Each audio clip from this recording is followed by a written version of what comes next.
आज हम करेंगे मार्क्सवाद, मार्क्सिज्म। तो मार्क्सवादी सोच की अगर हम बात करें तो थोड़ा सा टेढ़ा है ये कॉन्सेप्ट, तो ध्यान से सुनिएगा। देखिए, हमारा सीएल वेपर नाम का एक बंदा था, उसने कहा कि अगर हम राज्य को डिवाइड करें तीन तरीके से, तो राज्य के तीन रूप होते हैं। एक होता है अगर हम राज्य को मशीन के तौर पर देखें, तो राज्य अगर एक मशीनरी के तौर पर है तो वो हो गई एक जैविक विचारधारा, ऑर्गेनिक व्यू, यानी ये आदर्श है जो कि एक राज्य पाना चाहता है। अगर राज्य को हम एक यांत्रिक यानी एक मैकेनिस्टिक व्यू में देखें तो वो आगे लिबरलिज्म, ये लिबरल है, उदारवादी है, आजादी को प्रोपोगेट करते हैं, है ना। और अगर हम राज्य को देखें एक वर्ग के तौर पर, यानी कि कुछ लोग जिनके पास सारी सत्ता है, पावर है, ठीक है, और सारी चीजों को लेकर बैठे हैं, जिन्हें बर्जुआ कहलाते हैं। और एक होते हैं जो लोग संघर्ष में लगे हुए भाई, उनको कमा कमा के दे रहे हैं और थोड़ी सी आय पे काम कर रहे हैं, वो कहलाते हैं प्रोलिटेरियट्स, ठीक है। तो बर्जुओ बर्जुओ एक कॉन्सेप्ट है, बर्गुआइज भी बोलते हैं, बर्जुआ उसे वैसे बोलते हैं। तो बर्जुआ यानी कि अमीरों के हाथ में सारी ताकत, और प्रोलिटेरियट यानी कि जो बाकी गरीब जो नौकर उनके यहाँ काम कर रहे हैं, तो इन्होंने कहा भाई हटाओ, ठीक है, ये जो नौकर काम कर रहे हैं प्रोलिटेरियट, इनके हाथ में सत्ता आनी चाहिए, ठीक है। तो क्लासलेस सोसाइटी यानी वर्ग विहीन समाज की बात करता है, क्या होता है, मार्क्सवाद। तो आज हम समझेंगे मार्क्सवाद, ठीक है। हाँ, तो चलिए आज की क्लास आगे बढ़ते हैं। कार्ल मार्क्स, फ्रेडरिक एंगल्स और उनके समर्थकों के विचार जो हैं इस मार्क्सवाद के अंदर शामिल है। मार्क्सवाद सिर्फ कार्ल मार्क्स का नहीं है, उसके अंदर ये विचारधारा है, एक स्कूल ऑफ थॉट है जिसमें बहुत सारे लोगों का काम है। कार्ल मार्क्स, फ्रेडरिक एंगल्स और उनके बहुत सारे समर्थक, ठीक है। मार्क्सवाद मर गए हैं, परंतु मार्क्सवाद अभी भी जीवित है। मार्क्सवादी बहुत सारे मर गए हैं, मगर मार्क्सवाद जो उनकी सोच है वो अभी भी जिंदा है।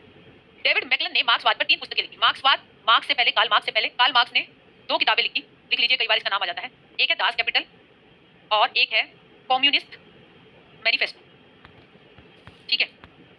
Thought of Karl Marx, Marxism after Marx. तो इसने कहा कि मार्क्सवाद कार्ल मार्क्स से पहले जब वो था उसने क्या कहा, और मार्क्सवाद मार्क्सवाद के मरने के कार्ल मार्क्स के मरने के बाद। ये बात आती है कि मार्क्सवाद का अर्थ मात्र कार्ल मार्क्स की विचारधारा नहीं है, ये बहुत सारे लोगों का इकट्ठा सोच है, ठीक है। ठीक है मेरे सर, अब आ गया हमारा मार्क्सवाद को समझने। देखो मैं इसे आसान तरीके से बताती हूँ, ठीक है, ध्यान से सुनिएगा। मार्क्सवादी विचारधारा वो सिर्फ कार्ल मार्क्स की नहीं है, बहुत सारे लोगों की मिलकर एक विचारधारा है, ठीक है। मार्क्सवादी ने इस टाइम पर ही रोज क्लास नहीं होगी बेटा, आज होगी, ठीक है। करंट अफेयर्स आपको एक साथ मैराथन में कराया, ठीक है। तो बाकी पोर्शन है कि जो कार्ल मार्क्स हैं वो कहते हैं कि जो एक सोच चलकर आई वो यूटोपियन समाजवाद यानी कि काल्पनिक समाजवाद, जो हमारे पहले के समाजवादी थे जैसे Robert Owen, Charles Fourier, Louis Blanc, Saint Simon, सिस्मोंदी और प्रोथवन, ठीक है। देखो भाई मुश्किल क्वेश्चन आया तो यहाँ से बहुत ज्यादा फंस जाएगा, आसान आया तो मार्क्सवाद की विचारधारा आपके दिमाग में क्लियर होगी तो आप ऑप्शन में लगा पाएंगे, ठीक है। मैं ये नहीं कहती कि सारे शब्द बैठ कर रटने लग जाओ, वो बिल्कुल भी जरूरी नहीं, ठीक है। हमें पहचानना आना चाहिए क्योंकि हमें तो पेपर में पहचानना है। अब देखिए यूटोपिया शब्द जो है वो थॉमस मूर ने एक किताब लिखी थी यूटोपिया। यूटोपिया का मतलब क्या होता है, यानी कि काल्पनिक, यानी सब कुछ बढ़िया बढ़िया है वहाँ। कार्ल मार्क्स ने ये जो पहले वाले समाजवादी थे उनको कहा कि ये कल्पनावादी समाजवादी है, ठीक है। क्योंकि उनकी सामाजिक बुराइयों की पहचान तो सही थी कि समाज में जो है वर्ग है अलग अलग, ठीक है, वर्ग के बीच में संघर्ष है, मगर उन्होंने उसको कैसे दूर किया जाए, इसको लेकर जो इनकी बातें थी भाई वो सारी इम्प्रैक्टिकल। ये बात कही कार्ल मार्क्स। कार्ल मार्क्स ने क्या कहा, कार्ल मार्क्स ने कहा ये जो लोग हैं Robert Owen, Charles Fourier, Louis Blanc, Saint Simon, Sismondi और प्रोथन, ये जो समाजवादी है भाई ये है कल्पनावादी समाजवादी। ये समाज में जो कमियां हैं, पेशियां हैं, उसको पता तो सही लगा रहे हैं, मगर उसको सही कैसे किया जाए, उसको लेकर उपचार क्या हो, उसको लेकर कोई बात नहीं करता। तो ये है कल्पनावादी समाजवादी। ये बात कार्ल मार्क्स ने कहा। अब सबने कहा कि तू बड़ा इनको कल्पनावादी कह रहा है, तू कैसे सामाजिक इविल्स को दूर करेगा। तो इसने कहा कि भाई मैं लाया हूं साइंटिफिक सोशलिज्म, यानी कि वैज्ञानिक समाजवाद। अब ये वैज्ञानिक समाजवाद ये कहलाता है, देखिए पेपर में क्वेश्चन आए कि कार्ल मार्क्स के समाजवाद को किस नाम से जाना जाता है, तो आपको लिखना है वैज्ञानिक समाजवाद, यानी कि साइंटिफिक सोशलिज्म। ये मार्क्स का सोशलिज्म है, क्योंकि देखिए मार्क्स जो है वो इकोनॉमिक्स, पैसा, ये अमीर लोग ये पैसा लेके बैठे हैं सारे बर्जुओं, और ये बेचारे समाहार वाले, ये काम इनको कमा कमा के दिए जा रहे हैं। वो कह रहे हैं कि भाई एक समय आएगा, ये जो कमाने वाले हैं ना सारी तो कमा कमा कर जो इनकी जेब भर रहे हैं, अंबानी अडानी, आप रिलेट कीजिए उनकी, वो कह रहे हैं कि क्या होगा, एक समय आएगा कि ये जितने भी मजदूर एकता जिंदाबाद और वो राज करेंगे। तो जब वो इतने सारे लोग मेजॉरिटी राज करेंगे तो क्या होगा, एक वर्ग विहीन यानी सब बराबर इस तरीके का समाज बन जाएगा, और एंड में जो समाजवाद उसका है वो कम्युनिज्म में कन्वर्ट हो जाएगा। ये बात कार्ल मार्क्स का सोशलिज्म, क्योंकि economic interpretation of history by using scientific methodology of dialectical materialism. इसने क्या किया, इकोनॉमिक इंटरप्रिटेशन की हिस्ट्री की साइंटिफिक मेथोडोलॉजी डायलेक्टिकल मटेरियलिज्म पर काम किया। इसमें देखा गया भाई असली में क्या कारण है कि शोषण हो रहा है, शोषण हो रहा है तो उसके क्या वैज्ञानिक उपचार है, ठीक है, कैसे उस शोषण को जो समाज में वर्ग है उनको खत्म किया जाए। तो उसने कहा था कि आपको एक क्लासलेस और एक्सप्लॉइटेशन यानी कि वर्ग विहीन, जिसमें कोई वर्ग ना हो अमीर गरीब का, और एक शोषण फ्री समाज बनाने की जरूरत है। अब उसने कहा कि हमारा ये बनेगा भाई रेवोल्यूशन से, क्रांति से बनेगा। समाजवाद को डिवाइड किया जाता है आपका 2 चीज में। हाँ बेटा अभी मैं बताऊंगी जितेंद्र, द्वंद्ववाद बुद्धिज्म। पहले देख लेते हैं समाजवाद है 2 तरीके, एक है आपका इवोल्यूशनरी समाजवाद और एक है आपका रेवोल्यूशनरी, ये क्रांति करेंगे। ये कहते हैं, ये तो भाई कहते हैं हम क्रांति करेंगे, और जो वो लोग हैं ना जो कमा कमा के दे रहे हैं मजदूर एकता जिंदाबाद, तो हम क्रांति करेंगे और अपना शासन लगाएंगे। ये क्रांति में विश्वास नहीं रखते, शांति प्रिय तरीके से ये विश्वास रखते हैं। ये कहते हैं बैलेट लोकतंत्र होना चाहिए, मतदान होना चाहिए। ये लोकतंत्र में कोई विश्वास नहीं करते, ठीक है, जो कार्ल मार्क्स वगैरह यहाँ पे ये कहते हैं कि आपकी सर्वहार वर्ग की अधिनायक यानी डिक्टेटरशिप ऑफ प्रोलिटेरियट, यानी कि जो दबे कुचले मजदूर वर्ग है उनकी तानाशाही होगी। ये इसमें बहुत बिलीव रखते हैं मार्क्सवाद। ये कहते हैं नहीं नहीं ऐसे नहीं होना चाहिए, ये हमारा लोकतांत्रिक समाजवाद होना चाहिए। ये कहते हैं नहीं, हमारा श्रमिक संघवाद एक तरीके का एग्जांपल है, जहाँ श्रमिकों की चलेगी, वो जो होंगे फैक्ट्री वगैरह है ना उसके मालिक, वो सामंतवादी नहीं होंगे, वो होंगे आपके श्रमिक सारे मजदूर एक साथ मिलकर क्लासलेस सोसाइटी हो जाएगी। मार्क्सवाद के बुनियादी सिद्धांत है वो है आपका डायलेक्टिकल मटेरियलिज्म। देखो बेटा इस शब्द को लिखो, द्वंदात्मक भौतिकवाद, इस शब्द को समझिए। वीडियो रुक गई क्या, ध्यान से समझना है, बहुत इंपॉर्टेंट कॉन्सेप्ट है। इसको दिया था हीगल ने, हीगल, फ्रेडरिक हीगल। उसने इस चीज को दिया भाई आइडिया के संदर्भ में, विचार के संदर्भ में, ठीक है। तो उसने क्या कहा, ये बहुत पुरानी विधि है। देखो इसमें तीन तीन डब्बे हैं, देखिए एक है आपका थीसिस, ठीक है, यानी आपने कुछ कहा, उसके खिलाफ आपका कोई विचार था, आपने क्या किया, उसके उस विचार के खिलाफ सारी कोशिश की कि ये सही है गलत है, आपने सारी चीजें पेश की, तो वो कहलाती है एंटीथीसिस। अब जो सही बात थी वो तो अपना ली, जो गलत बात थी वो हटा दी उस आइडिया में से, और मिलकर एक समग्र आइडिया बना दिया, वो कहलाता है सिंथेसिस। तो डायलेक्टिकल ट्रायड कहलाता है, ये द्वंदात्मक त्रिगुण कहलाता है, जिसमें पहला शब्द होता है संवाद थीसिस, दूसरा होता है प्रतिसंवाद यानी एंटीथीसिस, और तीसरा होता है संश्लेषण। याद रखिएगा, ये इंपॉर्टेंट है। ठीक है, इतनी सारी जर्म आप अब ये देखिए, डायलेक्टिकल मटेरियलिज्म, इसकी बात किसने कही? द्वंदात्मक भौतिकवाद की बात हीगल ने करी, आइडिया के संदर्भ में करी, बहुत पुरानी विधि है। ठीक है, विरोधी विचारने के संघर्ष के माध्यम से विरोधाभास को व्यक्त करते हुए सत्य को जानने के लिए इसका प्रयोग किया जाता है। ठीक है, सत्य आइडिया, उसके खिलाफ जो जो असत्य बात है या विरोधाभास आया, सुन लो भाई, उस आइडिया से वो बातें निकाल दो, चीजों को सिंथेसाइज करते रहो, और ऐसा ये चक्कर चलता रहेगा तो हमें बिल्कुल परफेक्ट आइडिया मिलता है। मार्क्स वो कहते हैं कि भाई आइडिया कुछ नहीं होता।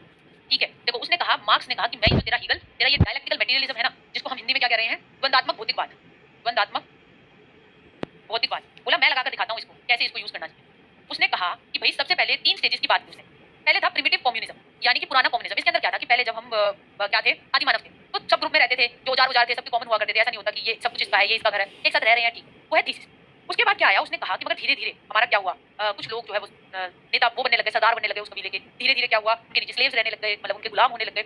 आगे क्या हुआ, आगे क्या हुआ कि उन्होंने क्या किया, जगह के वो मालिक बन गए, अपने नीचे नौकर किसानों को रखकर काम करवाने लगे उसके, और धीरे धीरे उनके पास पूंजी जमा होती गई। अब पूंजी जमा होती गई, साथ ही साथ आपकी फैक्ट्रियां वगैरह लग रही हैं, तो वो अपनी फैक्ट्री में वो बन गए बरजू, यानी कि हम तो पैसे के ठेकेदार, और उनके नीचे काम कर रहे हैं प्रोलेटेरिएट, जो उनको कमा कमा के मेहनत करके थोड़ी सी दिहाड़ी पे उनको कमा के दे रहे हैं। तो भाई उसने कहा प्रिमिटिव कम्युनिज्म एक थीसिस था। ठीक है, उसके एंटी थीसिस आया पूंजीवाद, कैपिटलिज्म। उसने कहा भाई एक काम होना चाहिए, सिंथेसिस ये है कि जो प्रोलेटेरिएट्स हैं, ठीक है, उनकी डिक्टेटरशिप को, ठीक, और धीरे धीरे वो फिर सामंतवाद बनाते। तो इसने कहा कि जो मेरा सिद्धांत है, मार्क्स ने कहा, वो है साइंटिफिक सोशलिज्म, यानी कि मेरा वैज्ञानिक समाजवाद की बात है, जो कि प्रैक्टिकल है, जिसमें सॉल्यूशंस है। ठीक है, और मैं एक वर्ग विहीन समाज बनाना चाहता हूं, तो ये इसका संश्लेषण कहलाता है। ये चीज समझ में आ रही है? अच्छा, मार्क्स ने कहा कि पदार्थ मटेरियल है, जो आखिरकार में वास्तविकता है। भाई विचार के नहीं है, पदार्थ मटेरियल वो असली है। ठीक है, हम कैसे रोटी कमाते हैं, ये हमारे विचारों को निर्धारित करता है। तो मटेरियल कैसे कर रहे हैं, रोटी कैसे कमा रहे हैं, वो जरूरी है। विचार जो है वो तो उसके बाद में आते हैं। प्रिमिटिव यानी पुराने। ठीक है, अभी मैं तीनों चीजें फिर भी समझाऊंगी, हिंदी में लिख रखते हैं।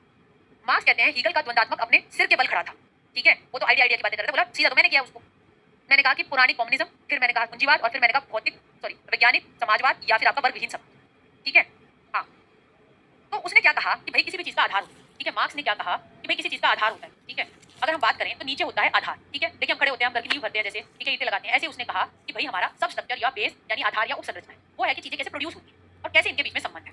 धीरे धीरे तकनीकों का विकास होता है, और उसके बाद जो होता है ऊपर की बात होती है, आपका चेंज आता है राजनीति में, धर्म में, मूल्यों में और आदर्श में। ठीक है, ये सुपर स्ट्रक्चर है, ये बाद में आता है। और जबकि हीगल जो थे वो पहले इसकी बात कर रहे थे, आदर्श वगैरह। ठीक, इसके बाद हिस्टोरिकल मटेरियलिज्म की अगर हम बात करें कि विश्व इतिहास को 4 अवस्थाओं में बांटा गया। पहला है आपका प्रारंभिक साम्यवाद यानी प्रिमिटिव कम्युनिज्म, दूसरा है आपकी दास प्रथा यानी स्लेवरी सिस्टम, तीसरा है आपका सामंतवाद यानी फ्यूडलिज्म, चौथा है आपका पूंजीवाद कैपिटलिज्म। ठीक है, इसके बाद आता है आपका साइंटिफिक सोशलिज्म या फिर कम्युनिज्म। प्रारंभिक साम्यवाद प्रिमिटिव कम्युनिज्म, इसमें क्या होता था, संपत्ति विहीन, शोषण विहीन, वर्ग विहीन और राज्य विहीन समाज था। शिकार के लिए पत्थर वगैरह सबके ग्रुप के एक साथ हुआ करते थे, मेरा तेरा ज्यादा कुछ होता है। फिर आई दास प्रथा, टेक्नोलॉजिकल एडवांसमेंट हुआ, उत्पादन में सुधार हुआ, प्राइवेट प्रॉपर्टी लोगों की होने लगी, ये मेरा खेत, ये मेरी जगह। ठीक है, समाज बट गया अब, जिसके पास संपत्ति है, जिसके पास संपत्ति नहीं है। ठीक है, संपत्ति नहीं है तो दास की तरह यानी नौकर की तरह, स्लेव की तरह उसके यहाँ काम करता है। इससे हुआ क्या, क्लास डिवीजन और एक्सप्लॉइटेशन होने लगी, और एक क्लास स्ट्रगल, यानी कि इसके इतने खेत, इतनी चीजें, इसके इतने नौकर, ये चीज होने लगी। फिर आया आपका सामंतवाद फ्यूडलिज्म। फ्यूडलिज्म के अंदर क्या था, इसमें भी यही हुआ, जब खेत वेत के ये हो गए, साहूकार, इनके इतने खेत है, ये ठीक है, ये ठेकेदार है, और ये लेबर किसान इसको कमा कमा के दे रहे हैं। ठीक है, डिवाइड हो गया, किसान आश्रित और शोषित वर्ग होता है, वही स्वामी जो होता है वो प्रभावी और शोषण करने वाला होता है। फिर आया पूंजीवाद। पूंजीवाद में क्या हुआ, बहुत सारी फैक्ट्री लगाई गई, फैक्ट्री लगाई गई, फैक्ट्री का मालिक जो है वो अमीर बनता गया, तो एक डिवाइड हो गया, जिनके पास है और जिनके पास नहीं। कैपिटलिस्ट पूंजीवादी है जिनके पास, लेबरर्स नौकर जिनके पास नहीं है, लेबरर्स को दैनिक गुजारे के लिए कुछ वेतन दिया जाता था, वो उसके साथ काम करते हैं। इसके बाद क्या आता है, सबसे एंड में आता है हमारा समाजवाद या कम्युनिज्म, जिसको लेकर बात की थी कार्ल मार्क्स ने कि भाई ऐसा ही रहा ना, पूंजीवादी ऐसे शोषण करते रहे गरीबों का या अपने यहाँ पे काम करने वाले आदमियों का। तो उसने कहा कि एंड में ये सारे मिलकर सब चीजों का अधिग्रहण कर लेंगे और कहेंगे हमारी चलेगी। तो उसने कहा कि एक्सप्लॉइटेटेड प्रोलेटेरियन रिवोल्ट करेंगे आपकी पूंजीवादी अर्थव्यवस्था के खिलाफ, और एक आपका क्लास स्ट्रगल होगा, यानी आपका वर्ग का एक स्ट्रगल होगा, आपका प्रोलेटेरिएट यानी मजदूर जो काम कर रहे थे, और बर्जुओ यानी जो मालिक, फैक्ट्री के मालिक, पैसे वाले, उनके बीच। फिर होगी डिक्टेटरशिप ऑफ प्रोलेटेरिएट, फिर आपका सर्वहार का अधिनायक तत्व होगा, means of production, distribution, consumption, वो फिर सब राज्य देखेगा, और जो बहुसंख्यक जो मजदूर होंगे ना, वो उस पर राज करेंगे। ठीक है, ये चीजें समझ में आ रही है बेटा, आपके सोशियोलॉजी से क्वेश्चन पूछे जाते हैं पीआरटी में, ध्यान रखिएगा। ठीक है, आपकी ये थॉट ऐसा नहीं है कि मैं चाहता भाई मैं करवा दूंगी नीलेश। ठीक है, ठीक है, बर्जुओ यानी कि मालिक, अमीर, टाटा अंबानी वगैरह से रिलेटेड, और प्रोलेटेरिएट यानी कि मजदूर। ठीक है, सर्वहार जिन्हें बार बार कह रहे हैं, सर्वहारा, यही ट्रांसलेशन है भाई।